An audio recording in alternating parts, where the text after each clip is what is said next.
നമസ്കാരം. നമുക്കൊരു കോൺഗ്രസ്സുകാരനെയും കൂടെ വെൽക്കം ചെയ്യാം.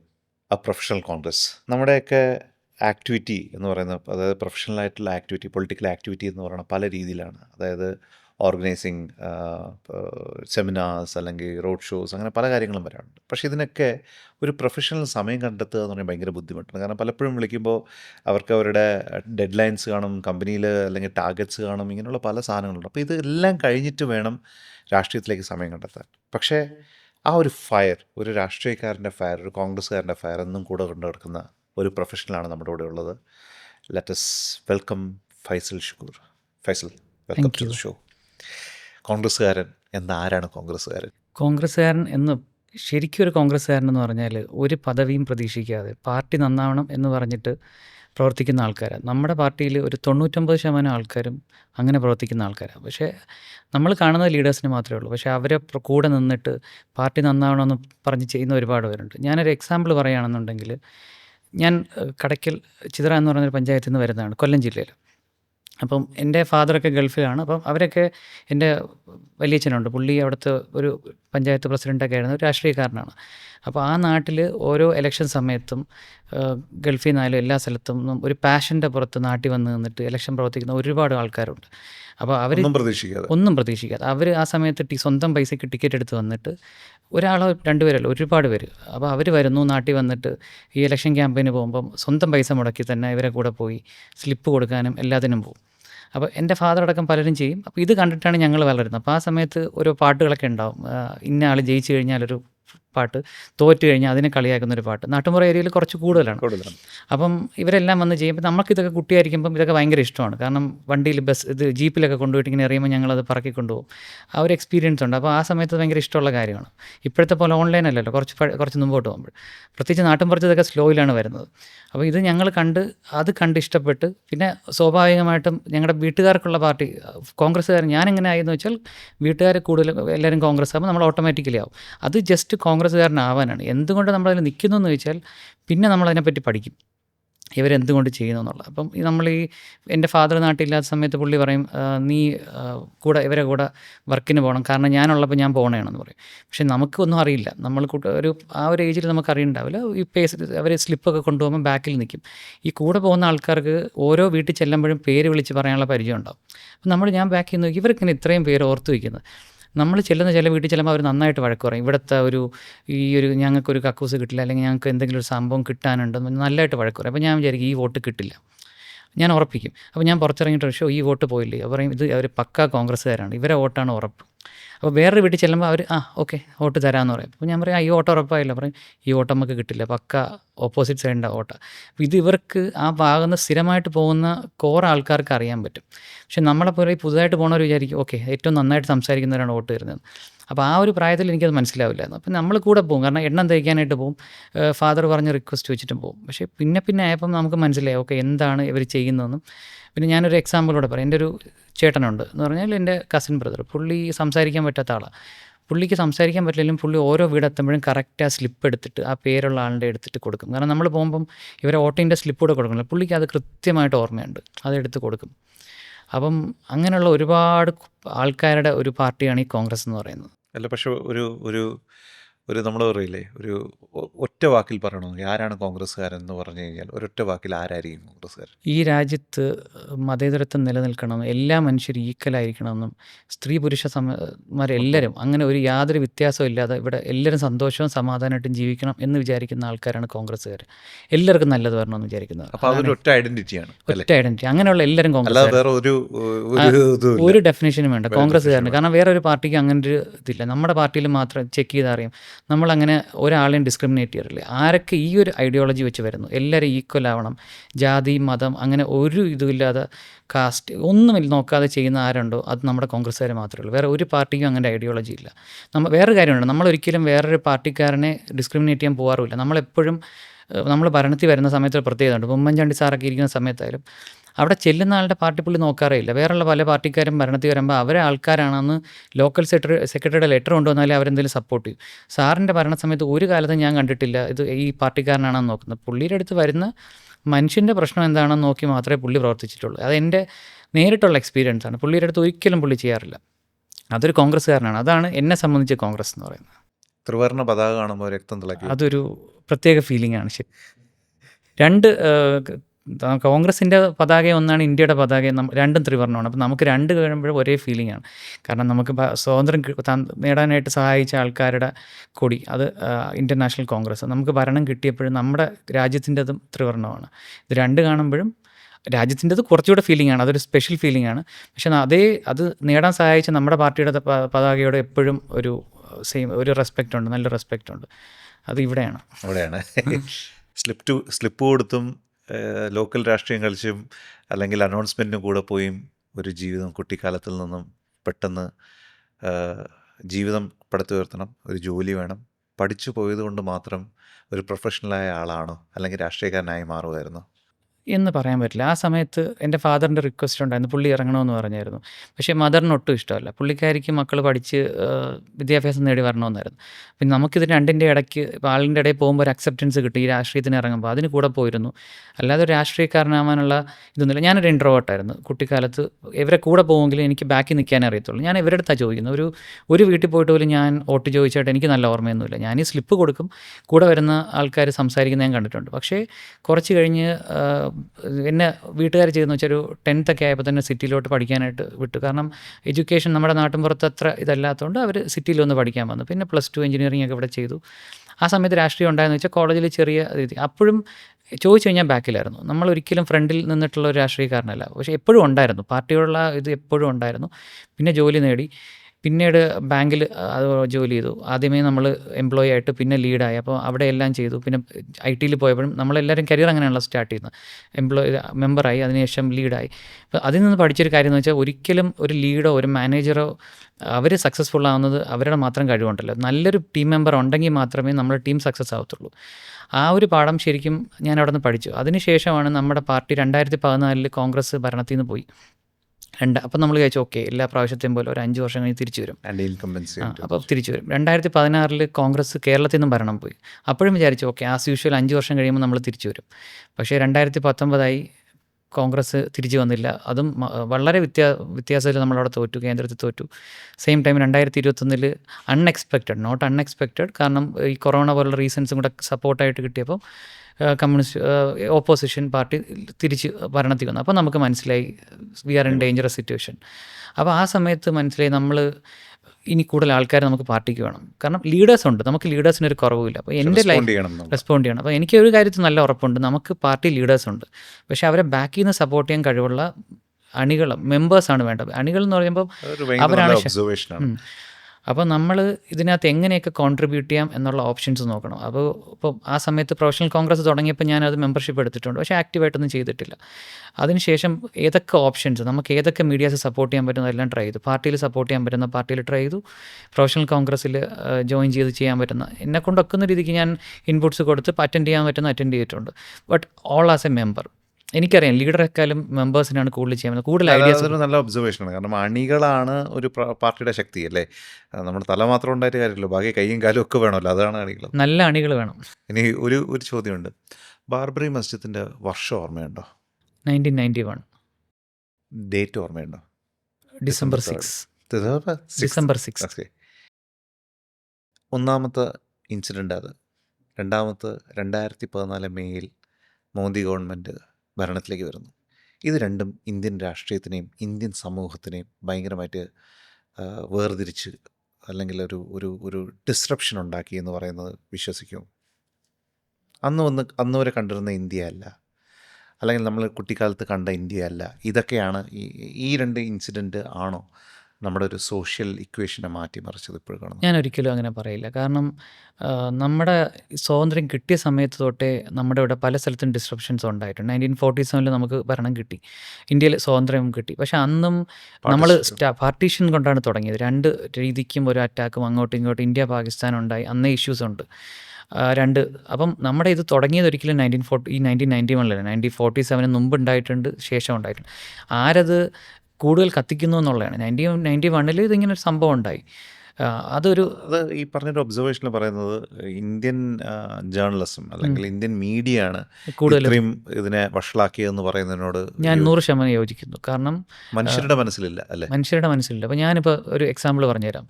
1991 ഈ സംഭവം നടന്നു. നമ്മളൊരു ഇൻസിഡൻറ്റ് നടന്നു. പല ഇൻസിഡൻറ്റ്സ് പല സ്ഥലത്തും നടക്കുന്നു.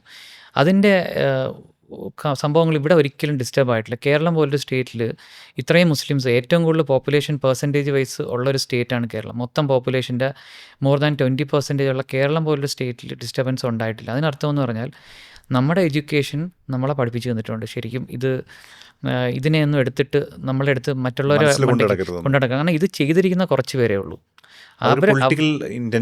പൊളിറ്റിക്കൽ ഇൻറ്റൻഷനോട് ചെയ്തതിന് നമ്മുടെ സഹോദരങ്ങളുമായിട്ട് അടിയുണ്ടാക്കാനായിട്ട് യൂസ് ചെയ്യേണ്ട ഒരു ആവശ്യമില്ല. അവിടെയോ കിടന്ന് കുറച്ച് ആൾക്കാർ ചെയ്തതിന് അതുമായിട്ട് ഒരു ബന്ധമില്ലാത്ത നമ്മുടെ നാട്ടിലെ നമ്മുടെ സഹോദരങ്ങളായിട്ടിരിക്കുന്ന ആളുമായിട്ട് അടിയുണ്ടാക്കേണ്ട ഒരു ആവശ്യമില്ല.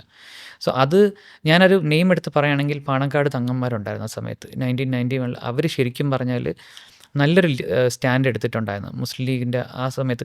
കേരളത്തിലെ മെയിൻ പാർട്ടിയാണല്ലോ, നമ്മുടെ one of the main parties. അവരൊരു സ്റ്റാൻഡ് എടുത്തായിരുന്നു, ഇതിനെ നമ്മുടെ സ്റ്റേറ്റിലെ കമ്മ്യൂണൽ ഹാർമണിയെ ഡിസ്റ്റർബ് ചെയ്യാൻ പാടില്ല എന്ന്. അപ്പോൾ അവർ എടുത്തൊരു സ്റ്റാൻഡിൻ്റെ ബെനിഫിറ്റ് എന്ന് പറഞ്ഞാൽ നമ്മുടെ സ്റ്റേറ്റിൽ അതിൻ്റേതായ ഒരു റിഫ്ലക്ഷൻ വളരെ കുറവായിരുന്നു. എൻ്റെ മെയിൻ റീസൺ നമ്മൾ എഡ്യൂക്കേറ്റഡ് സ്റ്റേറ്റ് ആണെന്നതും ഈ പറഞ്ഞ കമ്മ്യൂണിക്കേഷൻ അക്സെപ്റ്റ് ചെയ്യാൻ കഴിവുള്ള ആൾക്കാർ കേരളത്തിൽ ഉണ്ടായിരുന്നതുകൊണ്ടാണ്.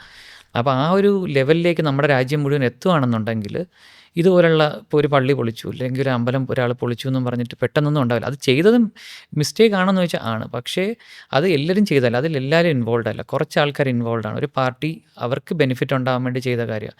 അത് ഒരു കാരണവശാലും ഒരു കമ്മ്യൂണിറ്റിക്കെതിരായിട്ട് യൂസ് ചെയ്യാനോ രണ്ട് കമ്മ്യൂണിറ്റി ആയിട്ടുള്ള പ്രശ്നം ഉണ്ടാക്കാനോ യൂസ് ചെയ്യാൻ പാടില്ല. അല്ല, ഈ വേറൊരു ചോദിക്കാൻ പാടുള്ള ചോദ്യമാണോ എന്ന് ചോദിക്കുന്നില്ല. എന്നിട്ട് ഞാൻ നമ്മുടെ തമ്മിലൊരു ബന്ധത്തിൻ്റെ പേരിൽ ചോദിക്കാൻ, ഈ മുസ്ലിം കമ്മ്യൂണിറ്റിയുടെ ഒരു എക്സ്ട്രീമിസം എന്ന് പറയുന്ന ഒരു സംഭവത്തിനെ കുറിച്ച് ഭയങ്കരമായിട്ട് ഡിസ്കസ് ചെയ്യപ്പെടുന്ന ഒരു കാലഘട്ടത്തിലേക്കാണ്.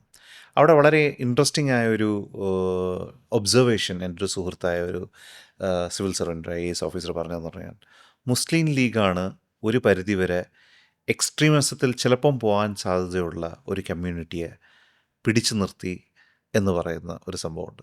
അത് പൊളിറ്റിക്കലി കറക്റ്റാണോ? ഒരിക്കലും മുസ്ലിം ലീഗല്ല എക്സ്ട്രീമിസത്തിനെ തടഞ്ഞു നിർത്തുന്നത്. കാരണം മുസ്ലിം ലീഗ് എന്ന് പറയുന്ന പാർട്ടി മലപ്പുറം കോഴിക്കോട് ഏരിയയിൽ മാത്രമുള്ളൊരു പാർട്ടിയാണ്. നിങ്ങളതിന് പുറത്തോട്ട് വരികയാണെങ്കിൽ UDFൻ്റെ ഭാഗമായതുകൊണ്ട് മാത്രം മറ്റ് ജില്ലകളിൽ സീറ്റ് കൊടുക്കുന്നൊരു പാർട്ടിയാണ്. ഏത് പാർട്ടിയാണ് ഇതിനെ തടഞ്ഞു നിർത്തുന്നത് ചോദിച്ചാൽ ഞാൻ ഒരു വലിയൊരു ഭാഗം ക്രെഡിറ്റും കോൺഗ്രസ്സിന് കൊടുക്കും.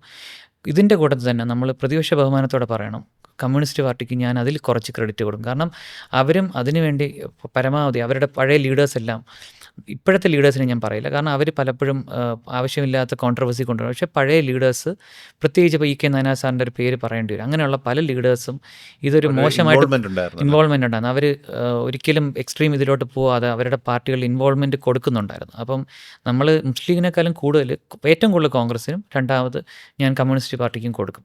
കാരണം നമ്മൾ പ്രതിപക്ഷ ബഹുമാനം അതിൽ കൊടുക്കേണ്ടതുണ്ട്. ചെയ്യുന്ന നല്ല കാര്യങ്ങൾ പറയാം. ഈ പറയുന്ന പ്രതിപക്ഷ ബഹുമാനം CPM കാണിക്കാറുണ്ടോ? കോൺഗ്രസ് അവരൊരിക്കലും ചെയ്യാറില്ല. കോൺഗ്രസിൻ്റെ അടുത്ത് നമ്മൾ കാണിക്കുന്ന റെസ്പെക്റ്റ് അവർ തിരിച്ചു തരാറില്ല. ആ ഒരു കാര്യത്തിൽ മാത്രമാണ് അവരുടെ ഒരു പ്രശ്നം. നമ്മളെപ്പോഴും അവർ ചെയ്യുന്ന നല്ല കാര്യങ്ങൾ അക്സെപ്റ്റ് ചെയ്യും. അവരുടെ പാർട്ടി കൾച്ചർ കുറച്ചും കൂടെ ഫെനാറ്റിക് അല്ലേ? അതെ.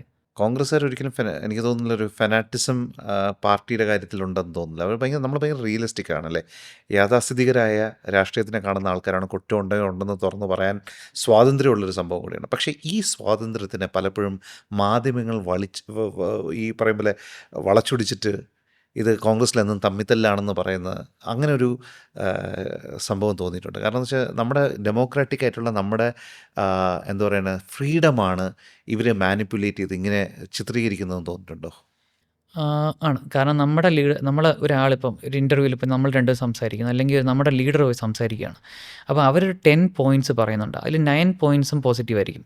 ഇതിൽ 10th പോയിൻറ്റ് അവരുടെ ഒരു ഒബ്സർവേഷനായിട്ട് അവരെന്തെങ്കിലും ഒരു പോയിൻറ്റ് പറയും. ഈ മീഡിയാസ് എന്ത് ചെയ്യുമെന്ന് വെച്ചാൽ ആ 9 പോസിറ്റീവ് പോയിൻറ്റ്സും സ്കിപ്പ് ചെയ്തിട്ട് ആ 10th പോയിൻറ്റ് ചെറിയ കോൺട്രവേഴ്സിക്ക് പ്രതീക്ഷിക്കാവുന്നൊരു സാധനം കൊടുത്തിട്ട് ആ ലീഡറെ മുകളിൽ ഇട്ട് കൊടുക്കും. അപ്പോൾ ആ പുള്ളിക്കൊരു പ്രഷർ കയറി നെക്സ്റ്റ് ഇൻ്റർവ്യൂ വരുമ്പോൾ പുള്ളി എന്തെങ്കിലും എക്സ്ട്രാ പറയും. അത് നമ്മളെ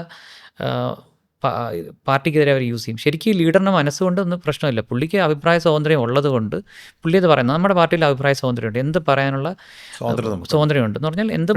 അത് കോൺഗ്രസ് പാർട്ടിയുടെ ഇമേജിനെ ഒരു പരിധിവരെ ബാധിച്ചിട്ടില്ലേ? അത് ഈ പാർട്ടിക്കകത്തുള്ള നമുക്കറിയാം. ഇപ്പം നമ്മുടെ ഇപ്പം റീസെൻറ്റ് ഇപ്പോൾ ഇന്നലെ തന്നെ നമ്മുടെ ഒരു മെയിൻ ലീഡർ ഒരു സ്റ്റേറ്റ്മെൻറ്റ് നടത്തി. ഞാൻ ആ ഫുൾ ഇൻ്റർവ്യൂ എടുത്തിട്ട് എനിക്ക് പ്രത്യേകിച്ച് പ്രശ്നമൊന്നും തോന്നിയില്ല. പക്ഷേ അതിൽ ഒരു ഭാഗം മാത്രം എടുത്തിട്ട് അത് പാർട്ടിക്ക് അഗെയിൻസ്റ്റ് ആയിട്ട് യൂസ് ചെയ്യും. അത് പല സമയത്തും നമുക്ക് നടക്കുന്നുണ്ട്.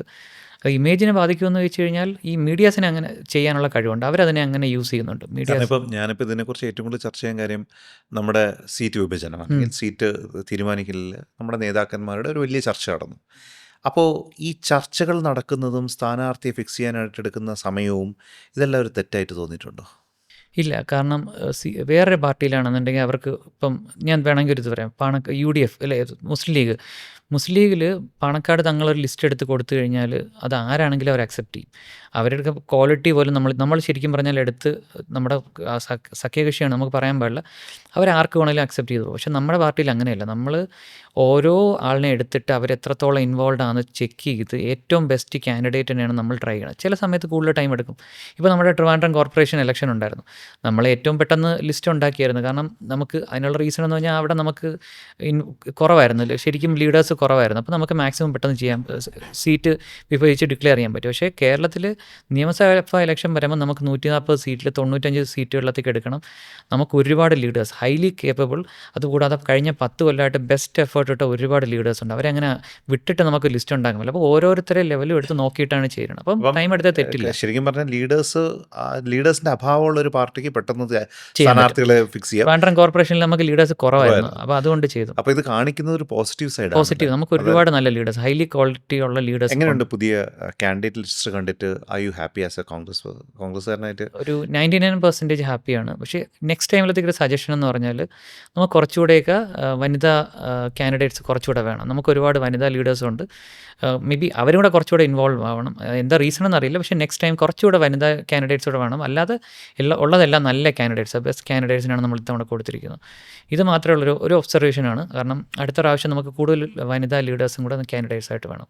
അല്ലാതെ ഇതൊരു ബെസ്റ്റ് ലിസ്റ്റാണ്. എല്ലാം കൊണ്ടും നമുക്ക് നന്നായിട്ട് ജയിക്കാനുള്ള ഒരു ലിസ്റ്റാണ് ഇപ്പോൾ വന്നിരിക്കുന്നത്. കോൺഗ്രസ്സുകാരെന്നുള്ള രീതിയിൽ കുറേ അവഗണന അനുഭവിച്ചിട്ടുണ്ടോ കോൺഗ്രസ്സുകാരനായിപ്പോയതുകൊണ്ട്? അത് നമ്മൾ പഠിക്കുന്ന സ്ഥലത്തായാലും ഇപ്പോൾ ഏറ്റവും എളുപ്പം എന്താണെന്നറിയാമോ, നമ്മളൊരു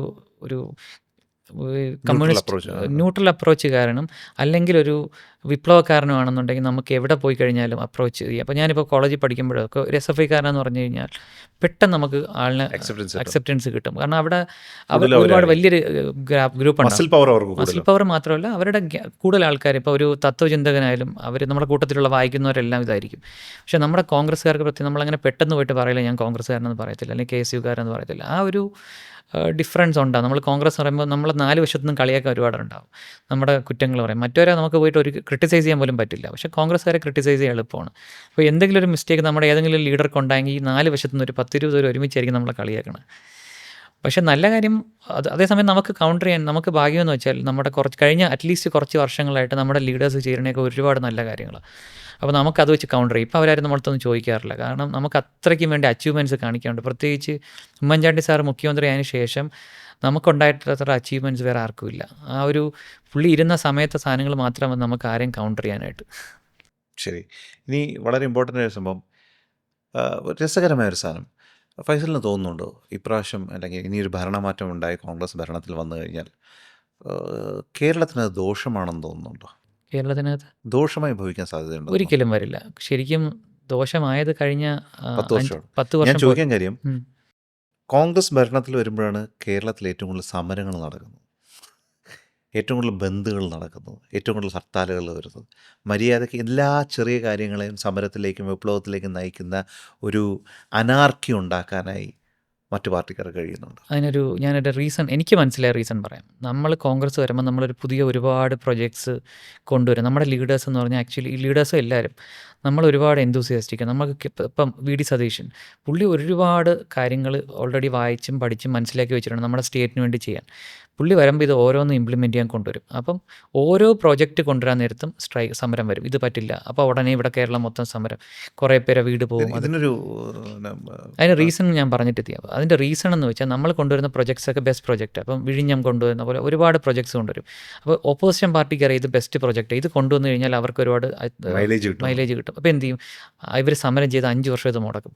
എന്നിട്ട് ഈ 5 വർഷം കഴിഞ്ഞ് അവർ ഭരണത്തിൽ വന്ന് ആദ്യം ചെയ്യുന്ന പരിപാടി എന്ന് പറഞ്ഞാൽ നമ്മളെ ഇതേ മുടക്കിയ പരിപാടി എടുത്തിടും. ഈ സമരം ശരിക്കും ചെയ്യണമെന്ന് വെച്ചാൽ നമ്മുടെ പ്രോഗ്രാംസ് നല്ലതായതുകൊണ്ട് അത് വരുന്ന നമുക്ക് മൈലേജ് കിട്ടാതിരിക്കാൻ വേണ്ടിയാണ് ഈ സമരം ചെയ്ത് 5 വർഷം അവരത് ബ്ലോക്ക് ചെയ്യുന്നത്. പക്ഷെ എന്തുകൊണ്ട് കോൺഗ്രസിന് മറിച്ച് സമരം ചെയ്യാൻ പറ്റുന്നില്ല? നമ്മൾ ഒരു പരിപാടി നമുക്കിപ്പോൾ വിഴിഞ്ഞം പ്രൊജക്റ്റോ ഏത് പ്രൊജക്റ്റോ വന്നാലും നമ്മളത് അക്സെപ്റ്റ് ചെയ്യുക. നമ്മുടെ സ്റ്റേറ്റിന് ഗുണമുള്ള ഒരു കാര്യത്തിന് നമ്മൾ സമരം ചെയ്ത് മുടക്കില്ല. ഒരു ദിവസമെങ്കിൽ ഒരു ദിവസം മുമ്പേ അത് വരണം. കാരണം ഇത് നമ്മുടെ സ്റ്റേറ്റിന് ഗുണമുള്ളതാണ്. അതുകൊണ്ടാണ് കോൺഗ്രസ് ഒരിക്കലും അതിനെ എതിർക്കാത്തത്. നമ്മുടെ നാടിന് നല്ലതായ ഒരു കാര്യവും നമ്മുടെ പാർട്ടിക്കാർ മുടക്കാറില്ല. അത് ഏത് പാർട്ടി ഉണ്ടെന്ന് നമുക്ക് പാർട്ടിക്കാലം വരെ നമ്മുടെ നാടാണ്. അപ്പോൾ നാടിന് ബെനിഫിറ്റ് ഉണ്ടത്. കാരണം ഇത് നമ്മുടെ പ്രൊജക്റ്റാണ്, നമ്മൾ കൊണ്ടുവന്ന് അവർ ഡിലേ ചെയ്താണ്, അവർ പേര് മാറ്റി ഇടുന്നെന്ന് മാത്രമേ ഉള്ളൂ. പ്രൊജക്റ്റ് നമ്മുടേതാണ്. ഇനി വളരെ വ്യത്യസ്തമായ ഇതുവരെ നമ്മൾ സ്റ്റേറ്റ് പൊളിറ്റിക്സിനെ കുറിച്ച് പറഞ്ഞുകൊണ്ടിരുന്നു. ഇറാൻ യുദ്ധം എന്ന് നമ്മളിപ്പോൾ പറയപ്പെടുന്ന യുദ്ധം, ഇത് എത്രമാത്രം ഇന്ത്യ ഹാൻഡിൽ ചെയ്യൽ പരാജയപ്പെട്ടു എന്ന് താങ്കൾക്ക് തോന്നുന്നു? ഇന്ത്യ ഹാൻഡിൽ ചെയ്ത് പരാജയപ്പെട്ടു എന്ന് പറയുമ്പോൾ അതിന് മൾട്ടിപ്പിൾ റീസൺസ്. അപ്പോൾ ഇന്ത്യ മാത്രമല്ല, ലോകത്തുള്ള എല്ലാ രാജ്യങ്ങളും അപ്പം പരാജയപ്പെട്ടു. കാരണം ഇതിൻ്റെ ഡെപ്ത് ഏതുവരെയാണെന്ന് ആർക്കും ആദ്യം മനസ്സിലായില്ല. അവർ വിചാരിച്ചത് യുക്രൈൻ റഷ്യ വാർ പോലെ 2 രാജ്യക്കാർ അങ്ങോട്ട് ബോംബിടും ഇങ്ങോട്ട് ബോംബിടും, കുറേ ഡ്രോൺ ഇടും. പക്ഷേ ഇതിൻ്റെ ഇമ്പാക്റ്റ് LPG തൊട്ട് നമ്മുടെ പെട്രോൾ തൊട്ട് ഡീസൽ വരെ ഉണ്ടാവും എന്നുള്ളത് ഇന്ത്യ അടക്കം വേൾഡിലുള്ള ഒരു രാജ്യത്തിനും മനസ്സിലായിട്ടില്ല. ഇപ്പം നമുക്ക് ഹോർമൂസ് മാത്രമേ അടച്ചിട്ടുള്ളൂ. ഇതുപോലെ വേറെയും പല ബ്ലോക്കുകളും ഈ പറയുന്ന ഈ ഇറാൻ്റെ ബെൽറ്റിലുള്ള പലർക്കും ബ്ലോക്ക് ചെയ്യാൻ പറ്റും. കൂടുതൽ ബ്ലോക്ക് ചെയ്ത് കഴിഞ്ഞാൽ കൂടുതൽ ഇമ്പാക്റ്റ് വേൾഡ് മുഴുവൻ വരും. സോ നമുക്ക് ഇന്ത്യയെ മാത്രം ഇതിൽ ക്രിട്ടിസൈസ് ചെയ്യാൻ പറ്റില്ല. ഇന്ത്യ ഗവൺമെൻറ്റിനെ ഞാൻ ഒറ്റയ്ക്ക് ക്രിട്ടിസൈസ് ചെയ്യാൻ ഇഷ്ടപ്പെടുന്നില്ല. കാരണം അവർക്ക് മാത്രം ചെയ്യുന്നതിന് ലിമിറ്റേഷനുണ്ട്. ഇതൊരു ഇറാനെ പോയി അറ്റാക്ക് ചെയ്ത് 2 രാജ്യക്കാർ പോയി അറ്റാക്ക് ചെയ്തിട്ട് ഉണ്ടാക്കിയൊരു പ്രശ്നമാണ്. അതിൻ്റെ റീസൺസ് അവർക്ക് മാത്രമേ അറിയത്തുള്ളൂ. അവരെന്തുകൊണ്ട് അവർ പറയുന്ന റീസൺസ് ഒരിക്കലും ക്ലാരിറ്റി ആവില്ല. പക്ഷേ ഇതിൻ്റെ ഇമ്പാക്റ്റ് മിഡിൽ ഈസ്റ്റിനെ ഫസ്റ്റ് ബാധിച്ചു. ഈ മിഡിൽ ഈസ്റ്റിൽ നിന്ന് നമ്മൾ ബാക്കിയുള്ള ഹോൾ വേൾഡ്, ഇപ്പോൾ യൂറോപ്പിനെ ബാധിച്ചിട്ടുണ്ട്, ഏഷ്യൻ കൺട്രീസിനെ ബാധിച്ചിട്ടുണ്ട്. അപ്പം എല്ലാവർക്കും ഉണ്ട്. നമ്മളൊരിക്കലും ഇതിൽ ഒരു ഗവൺമെൻറ്റിനെ മാത്രമായിട്ട് ഇത് ചെയ്യാൻ പറ്റത്തില്ല. പിന്നെ നമ്മുടെ കറൻസി ഇപ്പോൾ 94 ഇന്ന് രാവിലത്തെ നോക്കിയപ്പോൾ 94 എത്തി.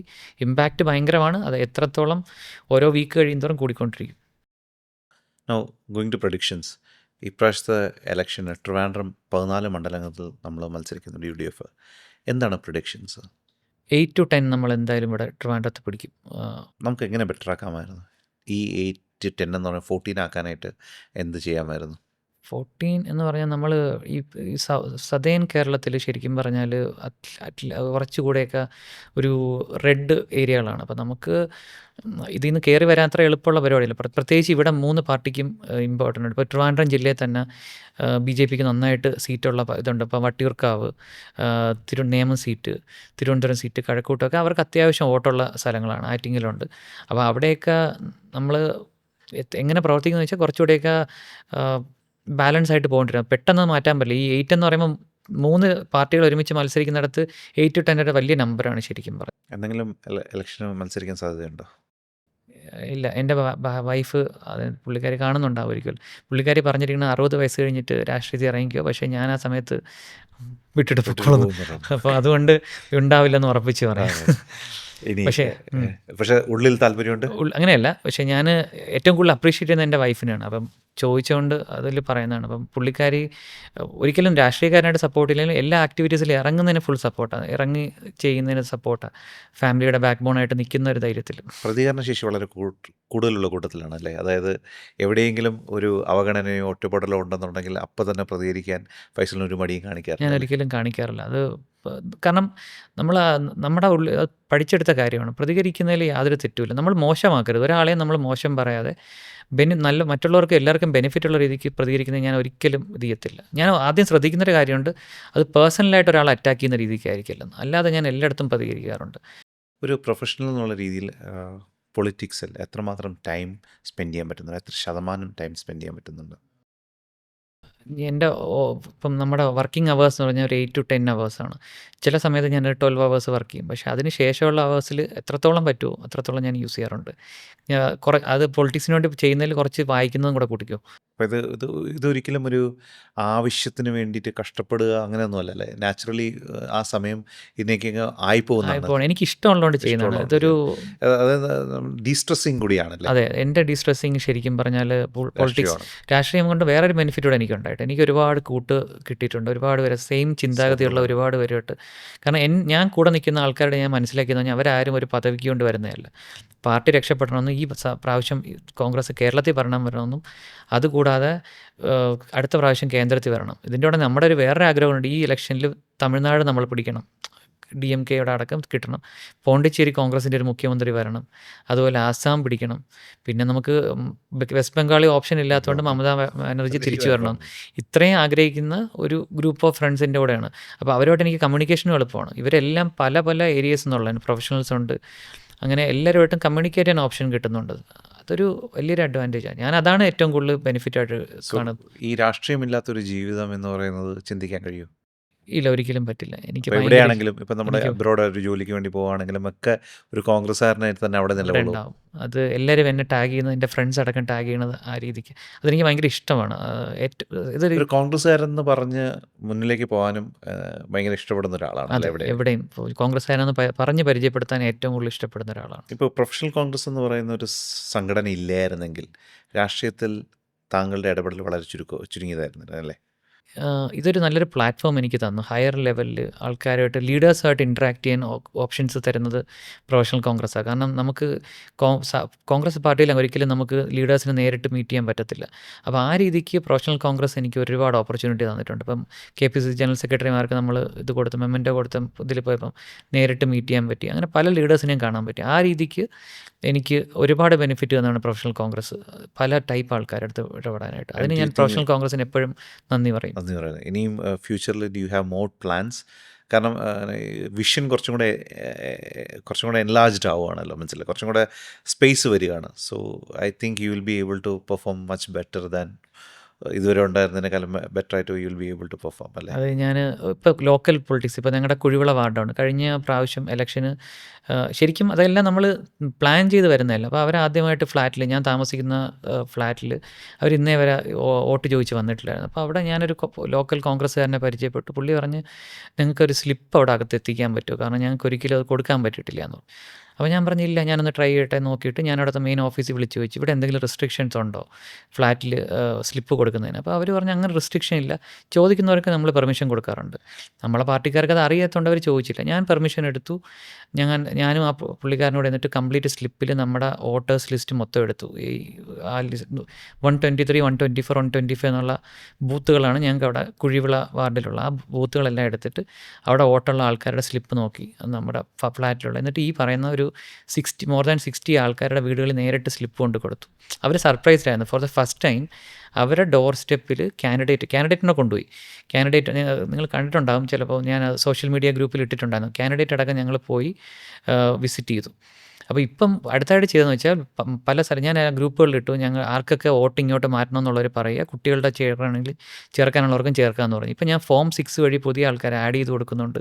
ഫോം 8 വഴി വേറുള്ള ആൾക്കാരുടെ വോട്ട് ഇങ്ങോട്ട് മാറ്റുന്നുണ്ട്. അത് രണ്ടും പഠിച്ചെടുത്തതാണ്.